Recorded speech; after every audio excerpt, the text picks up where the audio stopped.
चंद्रशेखर को तो जानबूझ के भेजा गया, जानबूझ के निकाल लिया।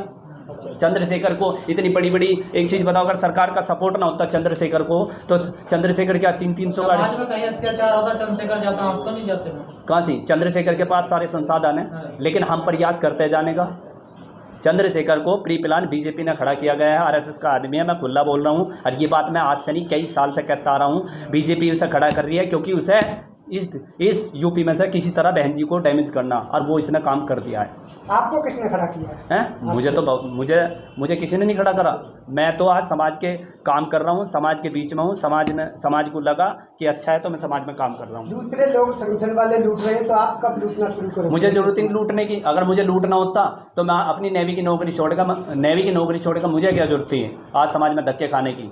एक समय वो भी होता है कि हमारे पास किराया तक नहीं होता, हम अपना किराया तक नहीं होता। मैं मेरी मिसेज मेरठ से बस से आए हैं, कहीं पर भी मीटिंग करने जाते हैं। अभी 15 दिन का प्रोग्राम कर रहा हूँ एमपी में, लॉकडाउन के दौरान 3 महीने में एमपी में रहा। हमारी राष्ट्रीय अध्यक्ष नीलम चौधरी, उसके साथ हमने जो बेचारे उसमें फंसे हुए थे लॉकडाउन में, आने जाने वाले लोगों को हमने खाने के राशन तक बांटे। बताओ, एक तरफ तो आप कह रहे हैं सबको एक साथ आ जाना चाहिए, दूसरी तरफ आप उन पर आरोप नहीं, मैं तो उन लोगों मैं स्पष्टीकरण करा रहा। मैंने कहा भी है चंद्रशेखर बाबा नवेशराम, ठीक है जी, सतपाल तंवर, ऐसे भड़काऊ लोगों को निकाल दो और अपने आप समाज उद्धार हो जाएगा। इसी वजह से मैं छोटे छोटे संगठन को मतलब एक मंच पर लाने का प्रयास था, लेकिन मुझे नहीं लगता कि कभी एक मंच पर आ जाएगा।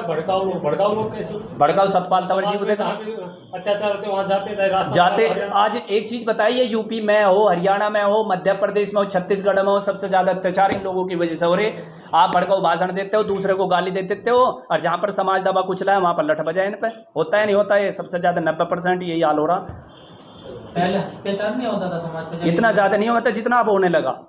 आज मेरे गांव को ले लीजिए, मेरा गांव जाटों का महकमा है, इधर ठाकुर है, इधर जाट है। आज तक बाबा साहब की तरफ को उंगली नहीं उठाई। सहारनपुर में ही क्यों तस्वीरें टूटते हैं? सहारनपुर में ही क्यों बाबा साहब की उंगलियां टूटती है? बताइए, सोचने वाली बात है। आपने भी कहा कि चंद्रशेखर बीएसपी को कमजोर करने के लिए, उन्हें तो खुद ही वोट नहीं मिले चंद्रशेखर उसी जमानत तो जब से उन्हें वोट नहीं मिला, तो उपचुनाव में क्यों जितनी भी काटी बीएसपी की वोट काटी उसने? बताओ, चाहे उसने 1 वोट काटी या 1000 काटी तो बीएसपी के हैं। और जहाँ अब वो कह रहा कि मैं अकेला चुनाव लड़ा, उनने हर विधानसभा पर अपने कैंडिडेट लड़ाए। तो सबका संवैधानिक अधिकार है ना चुनाव? नहीं, अधिकार है, लेकिन बेवकूफ़ क्यों बनाया गया? पहले जब दिल्ली में पहला प्रोटेस्ट हुआ था कि मैं भविष्य में अगर राजनीति करूँ तो मेरा गोली मार देना, कहा था ऐसा कोई रुपया नहीं जो मुझे खरीद सके। सारे काम हो लिए दोनों काम। बताओ, लेकिन आप चंद्रशेखर के पीछे क्यों पड़े? एक लंबी लाइन खींची ना चंद्रशेखर। लंबी लाइन खींची पड़ी। मैं तो बात की बात बताई। देखो, जब तक आप एक चीज़ बताइए, जब हमारे समाज पर कोई उत्पीड़न करता है, हमारे समाज को धोखा देता है, तो हम आग बबूला हो जाते हैं, एक मंच पर आने के लिए तैयार हो जा। और जब समाज का ये आदमी समाज के साथ गड़बड़ करेगा तो उसे क्यों नहीं को कहते हैं? आपने बैनर पे लिखा कि बहुजनों पर अत्याचार के खिलाफ है, आप तो चंद्रशेखर के पीछे नहीं। आपने जब सवाल ही ऐसा करा तो जवाब तो देना ही पड़ेगा। जब आप लोगों ने सवाल किया तो मुझे तो जवाब देना पड़ता। अब आप सवाल तरीके से करते तो मैं और तरीके से जवाब देता। आपने लिखा देश भर में बहुजनों पर अत्याचार। हाँ जी, तो बिल्कुल। बात करिए ना अत्याचार। तो स्टार्टिंग तो किस चीज़ से करिए भाई? आप सवाल कर रहे तो मैं उसी हिसाब से बताया। आपने स्टार्टिंग करी कि मैं सबको एक साथ जोड़ना चाहता। हाँ, एक साथ, लेकिन वो मेरी गलतफहमी थी। आज वो गलतफहमी दूर तो हो गई है। अत्याचार कैसे कम होंगे देश भर में? अत्याचार को कम तो ऐसी होगी, एक तो हमारे समाज के नेताओं को भड़काऊ भाषण देने करने पड़ेंगे बंद, सही और संवैधानिक तरीके से।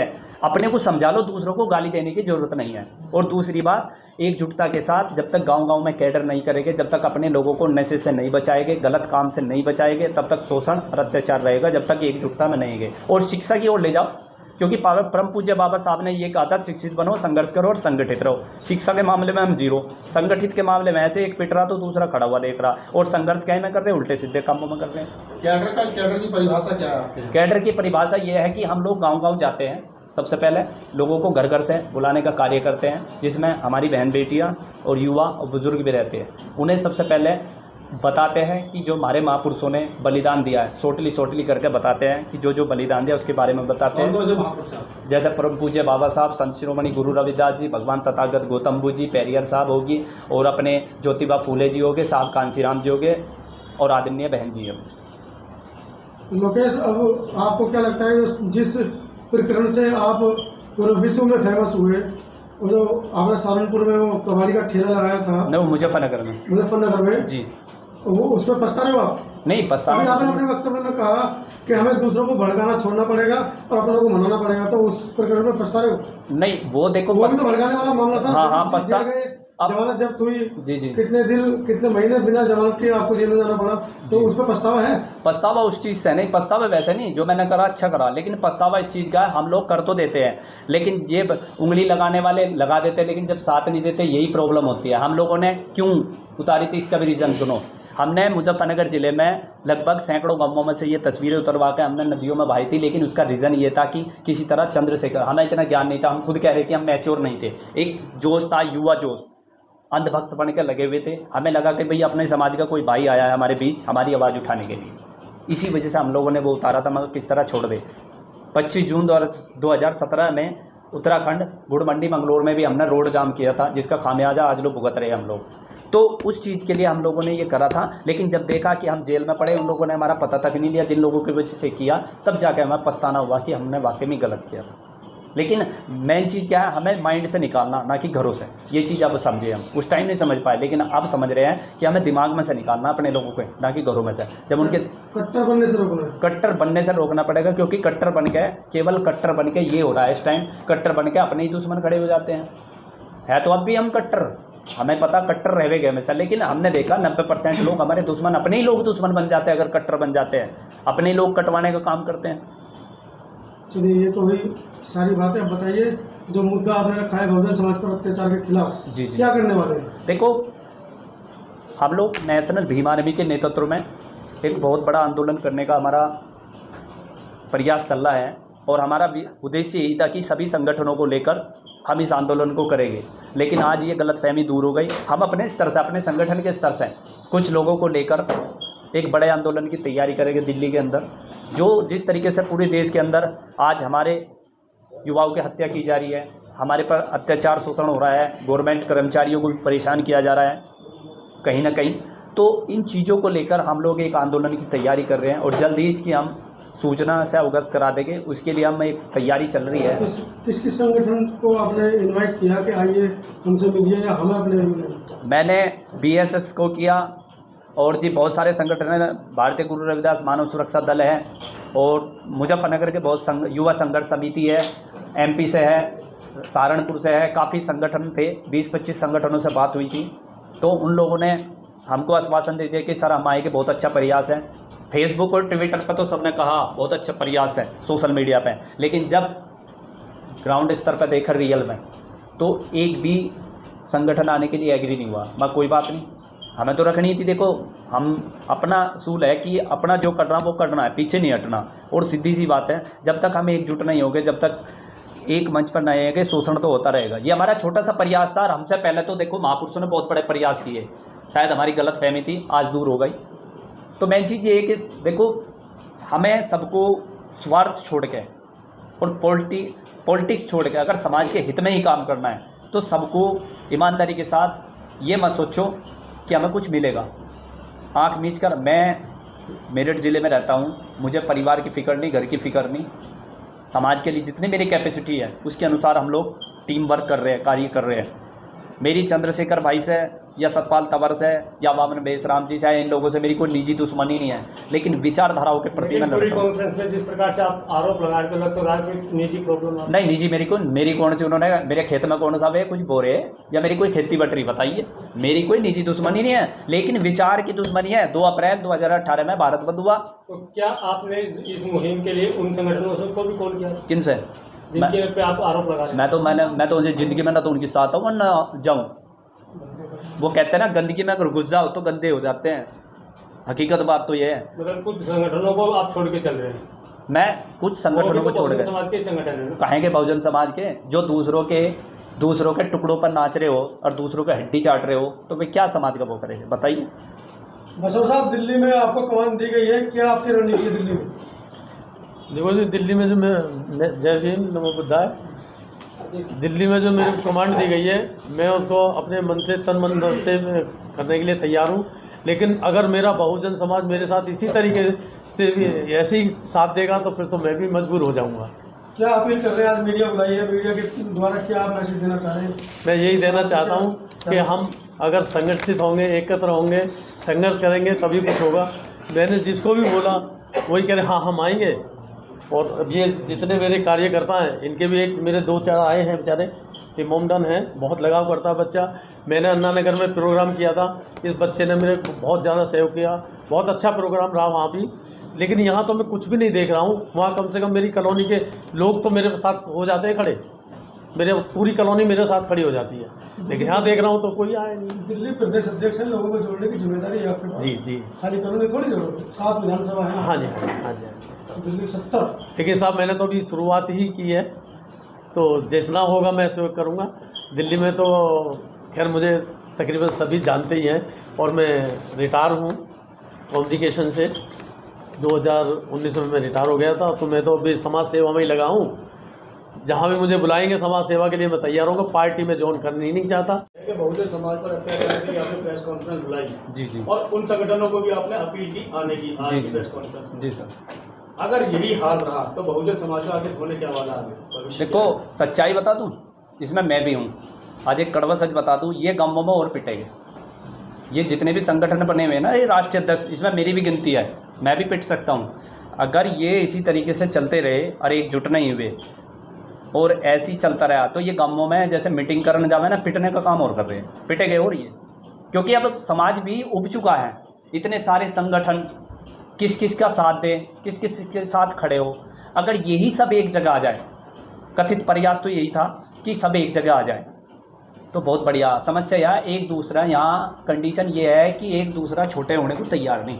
सब सोचते हैं कि अपील क्या करना चाहिए? अपील तो मेरा सभी संगठनों से ये है, अभी भी कह रहा हूँ मैं भाई, अगर आप हम लोगों को ये कहते हैं अन्य संगठन कि भाई आप एक गांव के छोटे कार्यकर्ता बन के काम करो, तो हम गांव के कार्यकर्ता बनने के लिए तैयार हैं। झुकना तो पड़ेगा किसी को ना किसी को, और इसके लिए पहल हम सबसे पहले तैयार कर रहे हैं। हम अपने संगठन को, अगर ऐसी बात है और सभी संगठन एक जगह आना चाहते हैं, तो सबसे पहले हम अपना संगठन बंद करके बिल्कुल एक आम नागरिक और एक आम भीम सैनिक बनकर काम करने के लिए तैयार है। कटारिया जी, आपने कहा अभी कि समाज उब चुका है संगठनों से, बिल्कुल इतने संगठन बन चुके हैं। जी जी। आप पे विश्वास क्यों करें?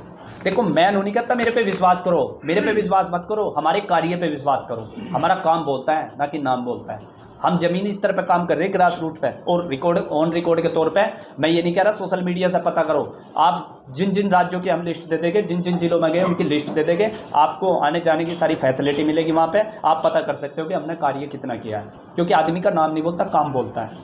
अच्छा, एक चीज़ और मैं दिखाना चाहता हूँ कि हमने केंद्र सरकार से कुछ मांगे रखी है, अगर कहो तो मैं बोल के बता सकता हूँ। बता दीजिए, कुछ बता दीजिए। ये हमने सबसे पहली मांग है, समस्त भारत में primary, junior high school, inter college, विश्वविद्यालयों में टेस्ट के तौर पर, यानी मौखिक रूप से, एक जैसे क्लास में 1 घंटा पढ़ाया जाता है हिंदी इंग्लिश का, इस तरीके से संविधान पढ़ाया जाना चाहिए। SC ST OBC माइनॉरिटी के गरीब छात्राओं को खेल कूद व शिक्षा से संबंधित विशेष सुविधाएं उपलब्ध कराई जाए। नंबर 2, समस्त भारत में प्राइमरी स्कूल में मिड डे मील पोषण आहार में अच्छी गुणवत्ता का आहार मिलना चाहिए।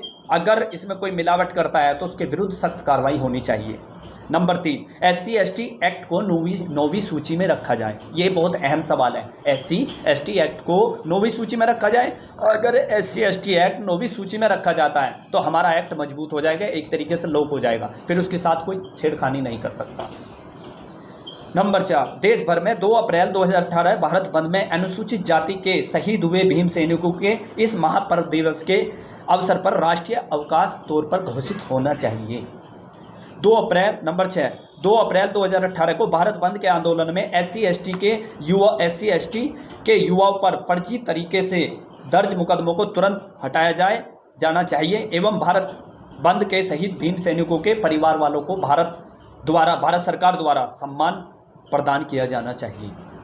नंबर 7, राजस्थान, मध्य प्रदेश, झारखंड, बिहार, उत्तर प्रदेश व अन्य राज्यों में अनुसूचित जाति जनजाति के लोगों को घोड़ी पर बारात न निकालने पर कुछ शरारती तत्वों द्वारा बारातें रोके जाती है और उन पर अत्याचार होता है। उन शरारती तत्वों पर सख्ताई से शिकंजा कसा जाए और एक विशेष तौर से प्रशासनिक टीम बनाई जाए। नंबर 9, कक्षा 1 से लेकर इंटरमीडिएट तक के कोर्सों में परम पूज्य बाबा साहब डॉक्टर भीमराव अंबेडकर जी के जीवन के बारे में, उनके महान कार्यों के बारे में उल्लेखनीय रूप से प्रकाशित किताबों में प्रकाशित कर छात्र छात्राओं को पढ़ाया जाना अनिवार्य है। नंबर 9, एससी एसटी के सरकारी कर्मचारियों के पदोन्नति में आरक्षण, पदोन्नति में वृद्धि होनी चाहिए। नंबर 10, एससी एसटी के छात्र छात्राएं जिनकी निर्धारित से ज़्यादा अधिक अंक प्राप्त करने वाले छात्र छात्राओं को जनरल कैटेगरी में चयनित किया जाए। नंबर 11, बहुजन समाज के महापुरुषों व संतों के स्थलों को राष्ट्रीय पर्यटन केंद्र के रूप में जोड़ा जाए। नंबर 12, न्यायपालिका में एससी एसटी के जजों का प्रतिनिधित्व किया जाना चाहिए। ये हमारी 12 मांगे हैं। ये हम बाकायदा माननीय भारत सरकार को, बाकायदा राष्ट्रपति जी को, ये हम एक लेटर फैक्स किया जाएगा संगठन के लेटर पैड पे। ये हमारी मांगे है। मांगे तो खैर हमें भी पता पूरी नहीं होगी, लेकिन एक कथित प्रयास है और आपकी बहुजन मीडिया के द्वारा ये कदम उठाया जाए। मैं सच बताऊँ आपसे, मैं उनका कोई जिक्र नहीं करना चाह रहा था, लेकिन अक्सर देखा मैंने अपनी बहुजन मीडिया, माइंड मत करना मेरी बात को, ज़्यादातर यही क्वेश्चन सबसे ज़्यादा आता है मेरे। मैंने कई जगह बड़ी, वहाँ मुजफ्फरनगर में भी प्रेस कॉन्फ्रेंस की थी, वहाँ भी यही क्वेश्चन आया। लेकिन क्या करूँ, क्वेश्चन जब पूछते हैं तो सवाल का जवाब भी देना पड़ता है, क्योंकि हमारे पास बना के तो बोल नहीं जाता, हमारे दिल से बोलते हैं, जो सच है वो बोलते हैं। चलिए ठीक है, थैंक यू। Okay sir. लोग बहुजन समाज के सभी संगठनों को एक मंच पर लाने का प्रयास कर रहे थे। हम लोगों ने लगभग 15 दिन पहले इसके लिए सोशल मीडिया के ज़रिए, फ़ोन के ज़रिए सबको सूचना दे दी थी। सबने आश्वासन भी दिया कि हम लोग एक मंच पर आने के लिए तैयार हैं, लेकिन अभी तक हम काफ़ी, आपने देखा भी है, टाइम भी काफ़ी हो चुका है, लेकिन किसी का कोई रेस्पॉन्स नहीं आया। जिस पर फ़ोन किया उसी ने बहाने सुना दिए। तो मुझे नहीं लगता कि बहुजन समाज के संगठन एक जगह आ सकते हैं। ये मेरा गलत फहमी थी, आज वो दूर भी हो गई। मतलब आप मुहिम चलाएंगे बहुजन संगठनों को एक करने की? नहीं, अब तो चल बाबा चुका साहब परेशान हो गए, काशीराम साहब परेशान हो गए, जी। सारे महापुरुष परेशान हो गए। आपको क्या लगता है कि आपकी बातों में लोग आ जाएंगे? राष्ट्रीय अध्यक्ष महासचिव बने हुए हैं, वो अपना पद छोड़कर आपके राष्ट्रीय अध्यक्ष पद के नीचे आ जाएंगे? नहीं, मैंने कभी ये नहीं कहा कि मुझे राष्ट्रीय अध्यक्ष या राष्ट्रीय महासचिव बनाएं। हमारा मेन उद्देश्य यही था कि जिस तरीके से आज समाज पर अत्याचार बढ़ता जा रहा है, एससी एसटी ओबीसी माइनॉरिटी पर, बहुजन समाज पर जो अत्याचार बढ़ता जा रहा है, उस अत्याचार को रोकने के लिए अगर हम थोड़ा एकजुट हो जाते, एक मंच पर आ जाते, तो शायद इसका कुछ सॉल्यूशन होता। लेकिन मुझे नहीं लगता, मेरी गलत फहमी थी, आज वो दूर हो गई। आप कह रहे हो संगठन को एक करेंगे, आप खुद भीम आर्मी से लगा के तुमने पहले नेशनल भीम आर्मी बनाई, फिर भीम आर्मी 2 बनाई, खुद संगठन बनाते जा रहे हो, कैसे करोगे सबको? देखो, भीम आर्मी का मैं बता दूं, मैं उसके विषय में कोई बात नहीं करना चाहता था, लेकिन नहीं, होने का कुछ ना कुछ कारण होता है। देखो, जब पहले से बहुजन समाज पार्टी थी, मान्यवर साहब कांसीराम जी ने पार्टी बनाई थी, तो और लोगों को आज़ाद समाज पार्टी बनाने की क्या जरूरत थी, बहुजन मुक्ति पार्टी बनाने की क्या जरूरत थी, या अन्य संगठन बनाने की क्या जरूरत थी? जब समता सैनिक दल परम पूज्य बाबा साहब दे गए थे, साहब कांसीराम जी बाम से दे गए थे, तो क्या जरूरत थी भीम आर्मी और ये भीम आर्मी वगैरह बनाने की?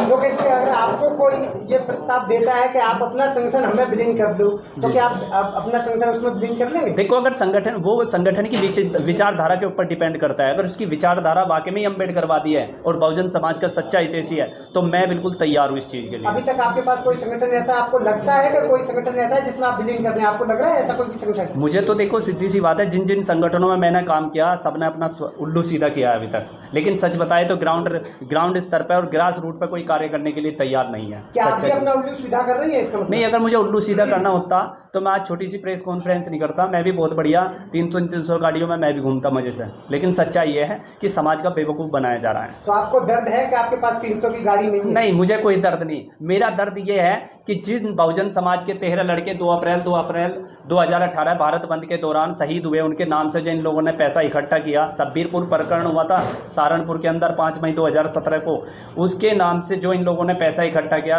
गुलछर्रे उड़ाए हैं, उसका मुझे उस बात का दुख है। मुझे कोई दिक्कत नहीं है, व्यक्तिगत दुश्मनी कोई नहीं है, ना व्यक्तिगत मेरी कोई दुख है। दुख इस बात का कि समाज का बेवकूफ़ बनाकर इन लोगों ने जो अपने घर बनाए। जिन लोगों में तो सभी संगठन आ गए, कोई नाम ज़्यादातर तो मैं भीम आर्मी को कहूँगा। भीम आर्मी ने सबसे ज़्यादा गंदगी मचाई है। भीम आर्मी भी 3 है, उसमें तो आपका भी नाम आ जाता है। नहीं, भीम आर्मी में हम लोग अगर नाम ले तो नेशनल भीम आर्मी भी उसी में आ जाती है। नहीं, नेशनल जरूरी नहीं कि नेशनल भीम आर्मी उसी में आएगी। भीम आर्मी अगर सही तरीके से काम करती, भीम आर्मी के चीफ या राष्ट्रीय कोर कमेटी अच्छा काम करती, समाज के हित में काम करती और समाज के युवाओं का भविष्य ना खराब करती, तो शायद हमें नेशनल भीम आर्मी बनाने की जरूरत नहीं पड़ती। लोकेश कटारिया की विचारधारा क्या है? देखो, मेरी खुद की विचारधारा मैं कभी नहीं रखनी चाहिए। हमारी पूरी नेशनल भीम आर्मी की विचारधारा है कि जब तक ग्रास रूट पर काम नहीं होगा, जब तक हम गांव-गांव में कैडर नहीं करेंगे और समाज के युवाओं को शिक्षा और संविधान के प्रति जागरूक नहीं करेंगे, जब तक नशे से दूर नहीं करेंगे, जब तक बहन बेटियों पर हो रहे अत्याचार शोषण के खिलाफ हम लड़ाई नहीं लड़ेंगे, ये हमारा विचार है। और गांव-गांव में सबसे ज़्यादा शिक्षा का अभाव, सबसे ज़्यादा शिक्षा को अगर बढ़ावा दिया जाए तो जब समाज का कुछ तो वैचारिक लड़ाई किससे है जी। वैचारिक लड़ाई किससे वैचारिक लड़ाई तो सबसे ज़्यादा वैचारिक लड़ाई तो अब इस टाइम समाज के गद्दारों से हो रही है, जो समाज के सपोले बने बैठे हैं। आपको कैसे पता कौन है सपोला? सबसे बड़ा सपोला तो चंद्रशेखर है। मैं खुला बोल रहा और मैं डरता भी नहीं इस चीज़ से। मैंने पहले भी कहा है, मेरी कोई इससे निजी दुश्मनी नहीं, लेकिन जिस तरीके से उन्होंने समाज का नुकसान करा, समाज की भावनाओं को ठेस पहुंचाई, उस हिसाब से वो सबसे बड़ा वो है। क्या नुकसान पहुंचाया समाज को? नुकसान बताओ कितना नहीं पूछाया। सब्बीरपुर के नाम से जो इतना बड़ा आंदोलन हुआ था सहारनपुर के अंदर, वहाँ पता नहीं कितने युवाओं का भविष्य खराब हो, वो जेल में